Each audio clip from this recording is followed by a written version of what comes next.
সবাই যে যা ঘরে ফিরে চলে যান, যে যা গন্তব্য স্থানে চলে যান। আল্লাহর এই রহমতের ফেরেশতা কোনো উড়ে উড়ে গিয়ে আল্লাহ পাকের আরশে আজিমে নিজে সিজদায় পড়ে যায়। আল্লাহ পাক জিজ্ঞাসা করতে থাকে, ওরে আমার রহমতের ফেরেশতা, দুনিয়া জমিনে কি দেখে আসলে বলো। তারা একটার পর একটা বর্ণনা করতে করতে বলে, ও রব্বি আল্লাহ পাক, দুনিয়া জমিনে ছত্রগাছি বলে একটা জায়গা, যেখানে হাজারো বাপ, হাজারো মুরব্বী, হাজারো আপনার বান্দা বান্দি, বিশেষ করে যাদেরকে আপনি বলেন তোদের ইবাদতটা সব থেকে বেশি আল্লাহর কাছে গুরুত্ব, ওই যুবক যুবতীরাও হাজির হয়েছিল ওখানে। তোমার নবীর বংশের বাচ্চা আলোচনা করছিল, ওলামার আলোচনা করতেছিল, আর সবাই বসে বসে আল্লাহ তার মুখের কথা শুনতেছিল। কি আলোচনা করছিল আল্লাহ জানে না, জানে না।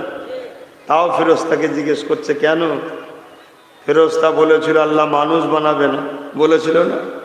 আল্লাহ জিজ্ঞেস করছে, বল তোদের মুখ দিয়ে বল, এরা সেই মানুষ।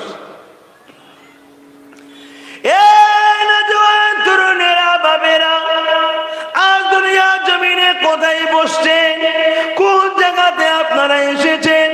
আমি আপনাদের ঘরে কোন জায়গাতে ডাক দিলাম? আপনার এলাকার যুবকগুলো কোন জায়গাতে বসার জন্য মাহফিলটা তৈরি করলো? এই মাহফিলের মাকাম কত?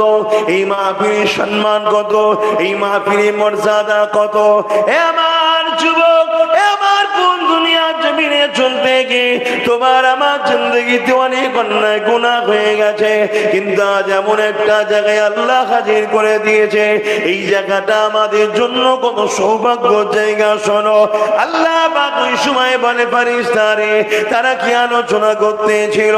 ওই সময় ফেরেশতারা বলতে লাগে, ও রব্বি আল্লাহ পাক, তারা আপনার প্রশংসা করতেছিল, আপনার আলোচনা করতেছিল, সুবহানাল্লাহ বলতেছিল, আল্লাহু আকবার বলতেছিল, কালেমা পড়তেছিল, কোরআন তিলাওয়াত করতেছিল, দরুদ শরীফ পড়তেছিল, আপনার হাবিবের আলোচনা করতেছিল। এই কথা শুনে আল্লাহ বড় খুশি হয়ে যায়। আল্লাহ পাক বলে, ফেরেশতারে, তারা কি শুধু এমনি এমনি আলোচনা করে চলে গেল? ওই সময় ফেরেশতা বলে, না আল্লাহ পাক, তারা আলোচনা শেষে দোয়া চেয়েছে আপনার কাছে, হাত উঠিয়েছে আপনার কাছে। কি চেয়েছে রে ফেরেশতা? এমন করে যা চাই সবই শোনায়। সব থেকে উত্তম বিষয় হলো আল্লাহ, তারা আপনার কাছে জান্নাত থেকে নাজাত, জান্নাতের আশা করেছে। এ আমার ফেরেশতা, তারা কি আমার জান্নাতকে দেখেছে? না আল্লাহ দেখেনি। তাহলে জান্নাতে নাজাত চেয়েছে কেন? আল্লাহ পাকের ফেরেশতা বলবেন, উলামারা বলেছে তারা জাহান্নামকে শুনে বড় ভয় খেয়েছে, তাই নাজাতের আশা করেছে। তারা কি আমার জান্নাত দেখেছে? না আল্লাহ দেখেনি। উলামাদের জবান থেকে শুনেছে জান্নাত বড় শান্তির জায়গা, যেখানে কোনো অভাব থাকবে না। আর বিশেষ করে যখন তারা শুনেছে জান্নাতে নাকি আপনি 70,000 পর্দাকে সরিয়ে দিয়ে আপনি আপনার দাস দাসী বান্দা বান্দীদেরকে দেখা দেবে, এই কথাটা যখনই শুনেছিল তখনই তারা খুশি হয়ে যে আল্লাহ বলেছিল আল্লাহু আকবার, জোরে বল আল্লাহু আকবার। ও আল্লাহ, এই কথা শুনে তারা বলেছিল আল্লাহু আকবার। তারা আপনার দিদারে আশায় জান্নাত চেয়েছে। আমার আল্লাহ জানিয়ে দেয়, ফেরেশতা তোরা সাক্ষী থেকে যা, আমি আল্লাহ তাদেরকে নিরাশ করব না, আমি আল্লাহ তাদেরকে জান্নাতি বানিয়ে দেব। আরো জোরে বলুন সুবহান আল্লাহ। আচ্ছা যুবকরা, তোমাদের কি মনে হচ্ছে এরকম হবে? আমার কথা কি তোমরা একমত হতে পারছো? কারা একমত হতে পারছো? আল্লাহকে সাক্ষী রেখে হাত তোলো। এ কথায় একমত হতে পারছো? আলহামদুলিল্লাহ। আমার আল্লাহর দয়া বড় না গজব বড়? বলেন বলেন বলেন। আল্লাহ দয়া বড়। সাবাকাত রহমতি আলা গাসাবি, আল্লাহর রহমত ও গজবের প্রতিযোগিতায় আল্লাহর রহমত প্রত্যেকবারে ফার্স্ট হয়, গজব ফেল হয়ে যায়। জোরে বলুন সুবহানাল্লাহ। হায় আমার যুবক, হালকা বয়সে একটু ভুল হয়ে যায়, কিন্তু আমাদের সাথে একটু উঠা বসা রাখবে, আলেমদের সাথে উঠা বসা রাখবে, ইমাম হজরতদের সঙ্গে আল্লাহ ওয়ালাদের সঙ্গে উঠা বসা রাখবে। কেন আল্লাহ রসুল বলেছে, হয় আল্লাহ ওয়ালা হও, নাই আল্লাহ ওয়ালাদের বন্ধু হও। তাও যদি না হতে পারো, আল্লাহ ওয়ালার সঙ্গে যে সম্পর্ক রেখেছে তার সাথেও সম্পর্ক রাখো, তবুও বেড়া পার হয়ে যাবে। জোরে বলুন সুবহানাল্লাহ। কেন এত সুযোগ? আল্লাহ ভালোবাসে, শুধু বান্দার সুযোগ খোঁজে যে একটু ভালো গুণ পায়, যা জান্নাত যা। ওখানে যদি আল্লাহ কাউকে জান্নাত দেয় আর বাকিরা সব আন্দোলন করবে নাকি? ও আল্লাহ ওকে দিলে কেন? হ্যাঁ, ওখানে আন্দোলন হবে নাকি? আল্লাহর জান্নাত, আল্লাহর সৃষ্টি, আল্লাহ তার দাসকে দিয়েছে, তো আমার কি করার আছে? ঠিক না ঠিক? তবে শোনো, আল্লাহ এত দয়ালু। একটা বান্দা 70 বছর হায়াত পেয়েছিল, 70 বছরে কোনোদিন সে আল্লাহকে ডাকেনি। 70 বছর হায়াতের জিন্দেগি কাটিয়ে দিয়েছে, কোনোদিন আল্লাহকে ডাকেনি। একদিন ভুল করে শুধু বলে ফেলেছে সামাদ। কার নাম এটা? আল্লাহর সেফাতি নাম, জাতি নয়, জাতি নাম একটা। কি সেটা? আল্লাহ। সবাই বলুন আল্লাহ, আরো দিল থেকে বলুন আল্লাহ। আরাম হয় না? হয় না? আর একবার ভেবে বলুন তো, আল্লাহ। কি ভালো লাগছে না? 40 টাকা তো নেকি শুধু পেয়েছি তা নয়, 3 বার ডেকেছি, 3 10 30 বার সাড়া দিয়েছে। জোরে বলুন সুবহানাল্লাহ। কে আছে এত দয়ালু? ফ্রিতে 2টো চোখ, ফ্রিতে 2টো কান, ফ্রিতে 2টো হাত, ফ্রিতে 2টো পা, ফ্রিতে 2টো কিডনি, কোটি কোটি টাকা সম্পদ দিয়েছে। ফ্রি, সবার কাছে কোটি টাকা। কেউ এখানে গরিব নেই, সব কোটিপতি। কি একটা একটা কিডনির দাম কত জানেন না? 2টো চোখের দাম কত জানেন? 2টো হাতের দাম কত জানেন? গুর্দোর দাম কত জানেন? হ্যাঁ, হার্টের দাম কত জানেন? সবচেয়ে বড় কথা হচ্ছে, একবার টানতে দেবো, যদি বলে হয় তোমার যা ধন দৌলত আছে দিতে হবে, একবার টানার জন্যই বলবে দিয়ে দেবো। ঠিক না বেটি? সব ফ্রি। লে লে লে লে। তোদেরকে দুনিয়ার এই বাজারে পাঠিয়েছি, এই বাজারে অনেক রকম খেলতামাশা আছে। চালাক তো সে যে বাপের হুকুম মতো বাজার করে ঘরে চলে আসবে, আর বোকা তো সে যে বাজারের রং তামাশায় কোথায় ইঁদুরের ওষুধ বিক্রি হচ্ছে ভিড় করে দাঁড়িয়ে আছে, কোথায় আচার বিক্রি হচ্ছে ভিড় করে দাঁড়িয়ে আছে, কোথায় টাকের ওষুধ বাজারে বিক্রি হয় না। আমি বুঝাবার জন্য বলছি, এটা দুনিয়ার বাজার। আবার ওই বাজারে পকেট মারও থাকে। কি থাকে না? থাকে না? তা আল্লাহ দুনিয়ার বাজারে আমাদের ঘরে পাঠিয়েছে 2টো কাজ করার জন্যে।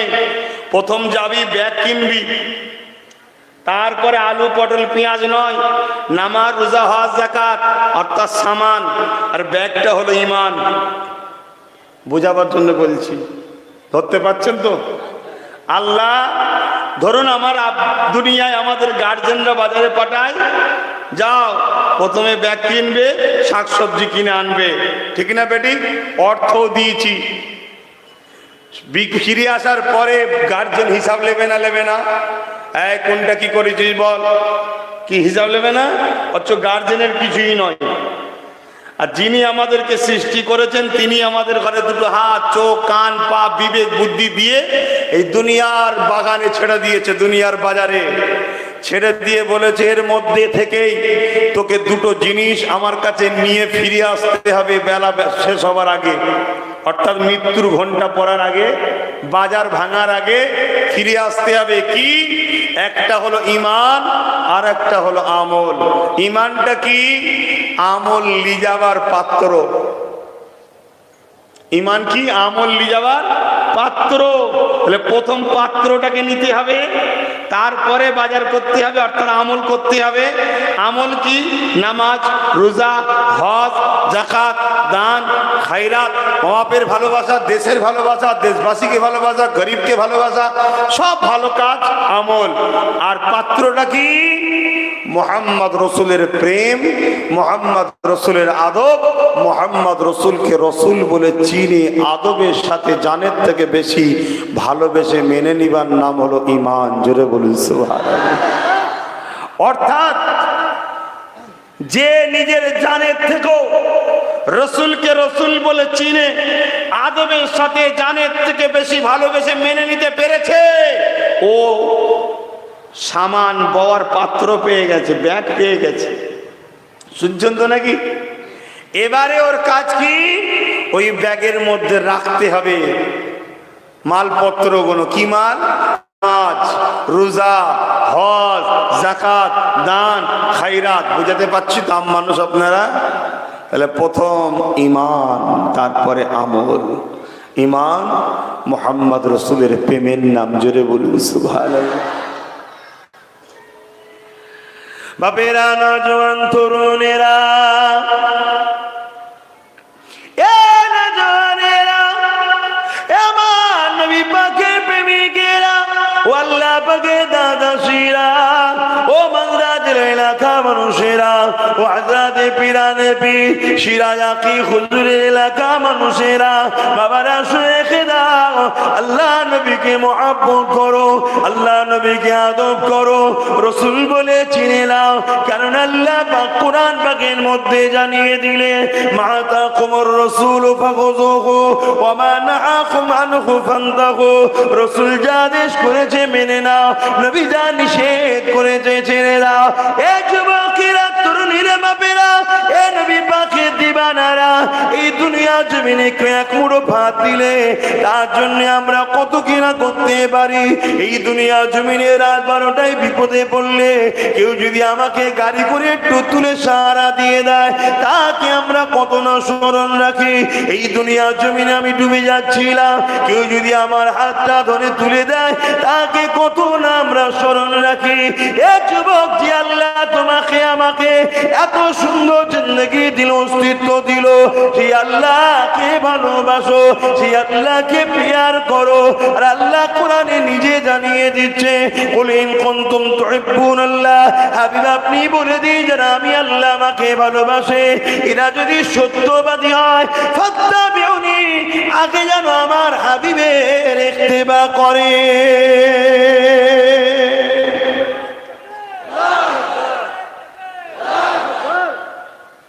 আল্লাহ নিজে বলছেন। আমরা আল্লাহকে ভালোবাসি না বাসি না? একটু হাঁকি না বলুন। হ্যাঁ, অবশ্যই বাসা তো দরকার। কেন? আমাদের অস্তিত্ব দিয়েছেন কে? যে মানুষটার বয়স 10 বছর, 10 বছর আগে তাকে কেউ চিনত? তার কোনো অস্তিত্ব ছিল? যার 20 বছর আগে অস্তিত্ব ছিল? যার 40 বছর বয়স, 40 বছর আগে কোনো অস্তিত্ব ছিল? কেউ জানতো না। বড় সুন্দর করে আদর করে এই জমিন আসমান কায়নাতকে তৈরি করেছে আল্লাহ, কুদরতি হাত লাগাইনে। যুবক শোনো, তোমাকে আমাকে আল্লাহ তৈরি করেছে মায়ের পেটে, কম বেশি 10 মাস 10 দিন ধরে কুদরতি হাত লাগিয়ে। জোরে বলুন সুবহানাল্লাহ। কেন? এ জমিন আল্লাহ সৃষ্টি করেছে শ্রেষ্ঠ মখলুকের খাদেম হিসাবে। এ আসমান আল্লাহ তৈরি করেছে শ্রেষ্ঠ মখলুকের সেবার জন্য। এ গাছ, তরুলতা আল্লাহ তৈরি করেছে শ্রেষ্ঠ মখলুকের সেবার জন্য। এ সূর্য শ্রেষ্ঠ মখলুকের সেবার জন্য। শ্রেষ্ঠ মখলুক আল্লাহ যাকে বানিয়েছে তারা হলো আদম সন্তান মানুষ, আমরা। তাই আমাদের বেলায় আল্লাহ কুদরতি হাত লাগিয়ে বড় আদর করে তৈরি করেছে, দুনিয়ায় পাঠিয়ে দিয়েছে। যাও, যে দুনিয়ার এই বাজার থেকে দুটো জিনিস নিয়ে আসো, একটা হলো ঈমান আর একটা হলো আমল। যদি নিয়ে আসতে পারো, আমার মেহমানখানা জান্নাতে চির শান্তির আরামে থাকবে। জোরে বলুন সুবহানাল্লাহ। আল্লাহ বাতায় কোরআনের মধ্যে জানিয়ে দিলেন, তোমরা যারা আমি আল্লাহ আমাকে ভালোবাসো, ফাত্তাবিউনি, আমার হাবিবকে আগে ইত্তেবা করো। এ যুবকেরা, তরুণেরা, বাবেরা, আমার নবী পাকের কি ইত্তেবা করব? আমার রাসূলুল্লাহ জানিয়ে দিলেন, মান আহাব্বা সুন্নতি, আমার সুন্নাতকে যে মানলো, ভালোবাসলো, ফাকাদ আহাব্বানি, যারা আমি নবী আমাকে ভালোবাসলো, যারা আমাকে ভালোবাসলো, কানা মাই ফিল জান্নাত, তারা আমি নবী আমার সাথে জান্নাতে যাবে। এ যুবকেরা, তরুণীরা, বাবেরা, আশার ডেট আছে, যাবার কোনো ডেট নাই।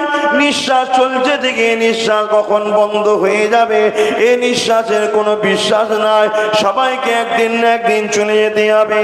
আমার আম্মা জানেরা, আমার আব্বা জানেরা, আমার ভাইরা, আমার বোনেরা, এই পরিবর্তন আবার চেষ্টা করে।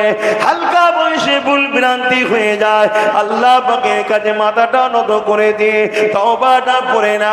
জীবনের মাকসাদ একটাই রাখে, আমার নবী পাক যেভাবে চলতে বলেছে এইভাবে চলবো। আমার নবী পাক যেদিকে যেতে নিষেধ করেছে আমি যাব না। এ যুবকেরা, তরুণেরা, আল্লাহ নবী সাহাবাদের জিন্দেগিতে একটাই লক্ষ্য ছিল, আমার নবী যেটা পছন্দ করে সেটা করব, আমার নবী যেটা পছন্দ করে সেটা করব না। একটা হাদিস সংক্ষেপে বলি শোনো।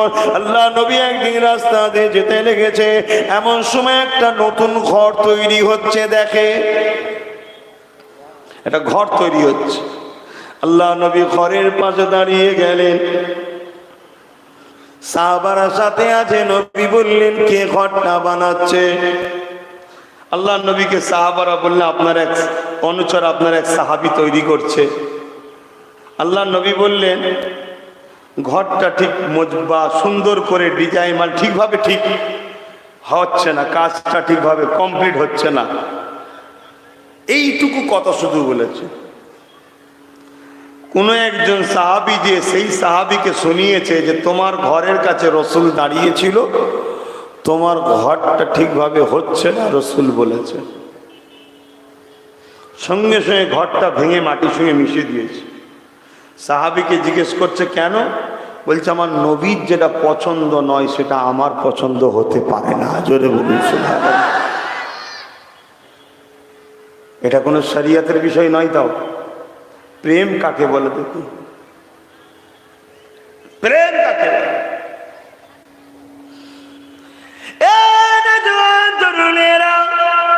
আল্লাহ নবীর প্রেমিক হয়ে যাও, যিনি মদিনা জমিনে তোমার আমার জন্য আজও কাঁদতেছেন।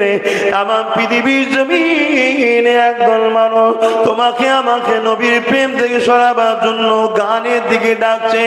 আমার পৃথিবীর জমিনে একদল মানুষ তোমাকে আমাকে নবীর প্রেম থেকে সরাবার জন্য যাত্রার দিকে ডাকছে। আমার পৃথিবীর মানুষ একদল মানুষ তোমাকে আমাকে আল্লাহ নবীর প্রেম থেকে সরাবার জন্য সিনেমা থিয়েটারের দিকে ডাকছে, বিশ্বরিয়াতের দিকে ডাকছে। কেননা নবী আমার ওইটাকে পছন্দ করে না। তুমি যখন ওই দিকে চলে যাবে কিয়ামতের দিনে, তখন তুমি নবীর প্রকৃত আশিক হয়ে উঠতে পারবে না। অথচ সাহাবা হুজুররা আল্লাহ নবীকে কিভাবে মহব্বত করেছে, ভালোবেসেছে দেখে। তোমাকে আমাকে কেউ মারবে না, যে তুমি আমি যদি নামাজ পড়ি কেউ মারবে না, তুমি আমি যদি নবীর মাহফিল তৈরি করি কেউ মারবে না, তুমি আমি যদি রাসূলকে ভালোবাসি কেউ আটকাবে না। কিন্তু সাহাবারা যেদিন নবীকে নবী বলেছিল, আল্লাহকে আল্লাহ বলে মেনে নিয়েছিল, মক্কা সন্ত্রাস আবু জেহেল উতবা সাইবারা আমার নবী পাকের সাহাবাদিওকে গরম বালির উপরে চিৎ করে শুইয়ে দিয়ে তার বুকের উপরে ভারী পাথর চাপিয়ে দিয়েছিল। এই ভারী পাথর চাপিয়ে দেওয়ার জন্য বুকটা চাপ করে দম নিতে পারছিল না। এদিকে মরুভূমির গরম বালিতে পিঠ খারাপ পড়ে যেতে লেগেছে। এ যুবক, ভেবে দেখো, ভেবে দেখো, আল্লাহ পাক তোমাকে আমাকে পরীক্ষা নেয়নি, এরপরও নবীকে ভালোবাসনি, এরপরও নবীর মাহফিল ভালো লাগে না, এরপরও নবীর পক্ষে চলতে ভালো লাগে না। অথচ এই কঠিন কষ্টের মধ্যে ওই সাহাবীদিগকে তৎকালীন সন্ত্রাস জালিমরা বলতো, এ মুহাম্মদকে ছেড়ে দাও, আল্লাহকে ছেড়ে দাও, মুহাম্মাদের থেকে দূরে সরে যাও। ওই সাহাবারা একটাই কথা বলতেন, আমরা আমাদের জান দিতে তৈরি আছি, এক মুহূর্তের জন্য নবী থেকে দূরে যেতে রাজি নয়। আল্লাহ ভাই আমার, এ বাজার বেশি দিনের জন্য নয়, তাড়াতাড়ি খরিদ করে লাও ঈমান আর আমল, তাড়াতাড়ি, বেশি দিনের নয়। এ বাজার ভেঙে যাবে, মৃত্যুর ঘন্টা যার যেদিন হবে তার জন্য বাজার শেষ, আর কোনো জায়গায় পাওয়া যাবে না তোমার ঈমান আর আমল। যদি তুমি নিয়ে কাফনের সঙ্গে প্যাকিং হয়ে যেতে পারো, দুনিয়ার সবাই তোমাকে ভুলে গেল, কামলিওয়ালা তোমায় ভুলবে না, কবরে এসে হাজির হবে। জোরে বলুন সুবহানাল্লাহ। এ ফেরেশতা, আমি মুহাম্মদ সাক্ষ্য দিচ্ছি, আমার গোলাম ছিল, আমায় ভালোবাসতো, ছেড়ে দেখে আমার রসুল যেটা সাক্ষী দেবে ওটা ফেরেশতা মানবে না? মানবে না। কেন আমার নবী তো ফেরেশতাদেরও নবী। জোরে বলুন সুবহানাল্লাহ। তাই আমার আম্মা, আমার বোনেরা, সংসার করতে হবে, পড়াশোনা করতে হবে, সন্তান হবে, মানুষ করতে হবে, রসুল ভুলে নয়। সন্তানকে নবীর প্রেমিক বানাও, সন্তানকে রসুলের গোলাম বানাও। আর নবীর গোলাম যে হবে সে তো আল্লাহর প্রিয় বান্দাই হবে। জোরে বলুন সুবহানাল্লাহ। নবীর যে গোলাম হবে সে তো আল্লাহর প্রিয় বান্দি হয়ে যাবে। জোরে বলুন সুবহানাল্লাহ। যেন আল্লাহ কোরআনে বললেন তো যে আমার ইত্তেবা, আমার হাবিবের যে ইত্তেবা করবে আমি আল্লাহ তাকে ভালোবাসবো। জোরে বলুন সুবহানাল্লাহ। তাই আমার ভাইরা বোঝেন আল্লাহ নবীর প্রেমের কত গুরুত্ব। আর নবীর প্রেম এমন একটা নিয়ামত, সবার কপালে হয় না, আর যার কপালে হয় তার কপালে কোনোদিন জাহান্নাম হতে পারে না, পারে না, পারে না। জোরে বলবেন না? আরো জোরে বলবেন না? একজন ইহুদি ঘরের একটা যুবক ছেলের কথা মনে পড়েছে, বলবো? আমার যুবকরা কি বলছে বলবো? আমরা তো মুসলিম ঘরের যুবক। আমার বাপ কোরআনের পক্ষে, আপনার বাপও কোরআনের পক্ষে ছিল না? ছিল না। আপনার দাদুরা কোরআনের পক্ষে ছিল না? ছিল না। আলহামদুলিল্লাহ অনেক ভালো ছিল। এখন তো আমাদের ছেলেরা স্রোতের মতো, রাতটা পার হলেই উল্টো হয়ে যাচ্ছে, স্রোতের মতো খারাপের দিকে চলে যাচ্ছে। এর কারণ একটাই, দুনিয়া শেষের দিকে, হুজুর মেহেদী আলাইহিস সালাম বেরোতার বেশি দিন বাকি নাই। কথা বুঝে আসছে? দাজ্জাল অনেক আগে সে চলে এসেছে। কানা কানা চেনেন না? এক চোখে কানা হবে, অনেক আগে চলে এসেছে। কথা বুঝে আসছে? অতএব তার প্রকাশ হতো আর বেশি দিন বাকি না। কেন দুনিয়াতে যা পরিস্থিতি, এদেশ দেউলিয়া, ওদেশ দেউলিয়া, এদেশ দিয়েই শুধু শুনছি, সব নাকি খোড়া দেখা দিচ্ছে, ভিখারি হয়ে যাচ্ছে। তো দাজ্জাল যখন বেরোবে তার একটা নমুনা হলো পৃথিবীতে দুর্ভিক্ষ, পৃথিবীর মানুষ গরিব হয়ে যাবে।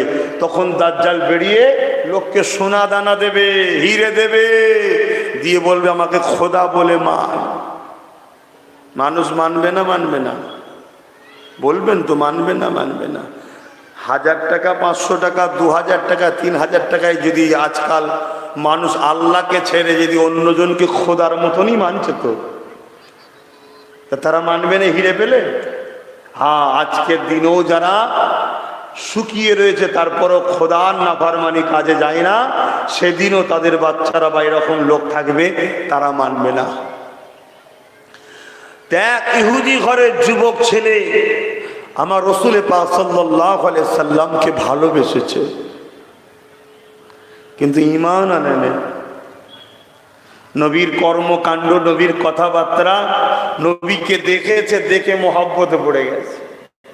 যেমন আবু জেহেলের ছেলে ইকরামা এক ঝলক নবীকে দেখেছে, দেখেই দিবানা হয়ে গেছে, ছুটে এসেই নবীকে জড়িয়ে ধরে ফেলেছে। ভাই ভাই ভাই, জানেন তো নাকি আবু জেহেলের ছেলে আমার রসুল পাক সাল্লাল্লাহু আলাইহি সাল্লামকে রাস্তার একদিক দিয়ে যাচ্ছে আর ও আর এক দিক দিয়ে আসছে, চোখে চোখে সামনাসামনি, নবীকে দেখে থাকতে পারেনি। আল্লাহ আমার নবীকে এত নিয়ামত করেছে, জড়িয়ে ধরে ফেলেছে, দিয়ে গলায় গলায় মিলছে, যেমন ঈদে মিলি আমরা, গলায় গলায় মিলছে। আর একজন দেখে ফেলেছে, দেখে ফেলে যে আবু জেহেলকে বলছে, আবু জেহেল তুমি তো আমাদের সর্দার, তুমি আইন করেছো, তুমি আইন করেছো মুহাম্মাদের কাছে কেউ গেলে তাকে কতল করে দেওয়া হবে। আজও আইন হচ্ছে, তোমরা কি জানো না? আজও আইন হয়, নবীর গোলামদের কাছে গেলে তাদেরকে বিভিন্ন কাজ থেকে আটকানো হবে, বিভিন্ন জিনিস দেওয়া হবে না, আজও হচ্ছে। কিন্তু সেদিন আইনটা একটু কড়া ছিল, কি কতল করে দেওয়া হবে। কিন্তু এই আইনও আগামী দিন আসবে যদি আমার যুব সমাজ যদি গাফিল হয়, আমার যুব সমাজ যদি মোহাম্মদ রসুলকে ছেড়ে দিয়ে নবীর দুশ্মনদের ঘরে বেশি ভালোবেসে ফেলে, তাহলে আগামী দিন নবীর দুশ্মনরা এই আইনটাও করবে। বুঝতে পারছেন তো নাকি? তা আবু জেহেলকে বলছে, আবু জেহেল তুমি তো আইন করেছো, সর্দার আমাদের, নেতা আমাদের, যে মোহাম্মদ রসুলের কাছে যে যাবে তাকে কতল করা হবে। আইনটা সবার জন্য না আলাদা আলাদা? বলছে না, আইন সবার জন্য। বলছে তোমার ছেলে যদি যায়? বলছে একই আইন। বলছে তোমার ছেলে শুধু যায়নি, মোহাম্মদকে গলায় গলায় জড়িয়ে ধরেছে, এখন কি বিচার হবে? আবু জেহেল বলছে ছেলে হয় নিজে হাতে কি করে মারি? তো এক কাজ কর, জঙ্গলে দিয়া বাঘে খেয়ে এলি ওকে, সিংহরা ছিঁড়ে ছিঁড়ে জন্তুরা খেয়ে এলিবু, ছেলে থাকার থেকে না থাকাই ভালো, না হয় আমার রাজত্ব টিকবে না, যা দিয়ে। আল্লাহ পাকের মহিমা কে বোঝে? ইকরামাকে যখন জঙ্গলে বেঁধে দেওয়া হয়েছে, চতুর্দিক থেকে হিংস্র পশুর আগে আগে আসে।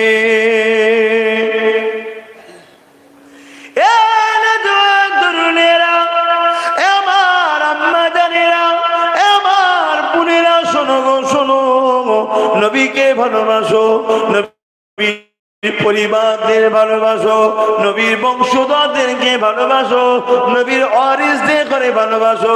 মনে রাখবে নবীর গোলামদের দুনিয়াও কোনো চিন্তা নাই, আখিরাতেও কোনো চিন্তা হবে না। আমার হুজুর পীর কিবলা আমার নবী পাকের গোলাম ছিল, শোনো, জঙ্গলে গিয়েছে, হিংস্র বাঘ এসেছে, হুজুর আমার আল্লাহ পাকের জিকিরে মশগুল রয়েছে। এমন সময় দীর্ঘদিন হয়ে গেছে, আমার মুজাদ্দিদ জামান মেজু সাহেব দাদা আবু জাফর সিদ্দিক হুজুরকে বললে, যাও তোমার নভাই কোথা আছে ডেকে নিয়ে আসো। এমন সময় যখন খোঁজ নিয়ে সেই জায়গায় গেল, যে দেখে নভাই জেকেরের মধ্যে রয়েছে, পাশে এক হিংস্র বাঘ। যেভাবে পোষা বিড়াল আমাদের ঘরে পাশে বসে থাকে, ওইভাবে জঙ্গলের হিংস্র বাঘ আমার তোমার নদাদর পাশে বসে রয়েছে। এ যুবকেরা তুলে রেখে দাও, যারা আল্লাহ হয়ে যায়, যারা নবীর হয়ে যায়, এই কায়নাতকে আল্লাহ পাক তাদের করে দেয় হিংস্র তো বাঘ, কিন্তু আল্লাহর ওলিদের কাছে সেই হিংস্র নয়, পোষা বিড়ালের নাই হয়ে যায়। আমার পূর্বে মৌলানা জিনার কথা বলছিল হযরত সুফি আব্দুল মুমিন সাহেব, এমন করে মুজাদ্দিদুল জামান বলেছিলেন, বাবা জঙ্গলে গিয়ে ইবাদত করতে শুরু করে দাও বাবা, জবানকে আল্লাহ নামে ভিজিয়ে রাখো বাবা, আল্লাহ আল্লাহ করে জিকির করো বাবা, দুরূদ শরীফ পড়ো বাবা। এমন করে যখন সুফি আব্দুল মুমিন জঙ্গলে চলে গেলে, এমন করে হিংস্র বাঘ খাবার জন্য এসেছে। এ যুবক শোনো, আল্লাহর ওলিদেরকে ভালোবেসে না, ওলিদের সাথে হয়ে যাও।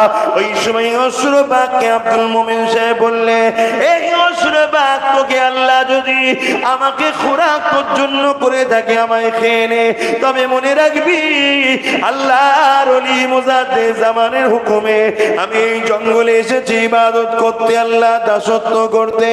এই কথাটা বলতে দেরি পোষা বিড়াল যেমন গায়ে খা খসে, ওই হিংস্র জঙ্গলি বাঘটা আব্দুল মুমিন যা কিনা অন্য ধর্মের ঘরে ছিঁড়েছিল, ইমানের কালেমা পড়েছিল, সঙ্গে সঙ্গে তার গায়ে গা খসতে লেগেছে।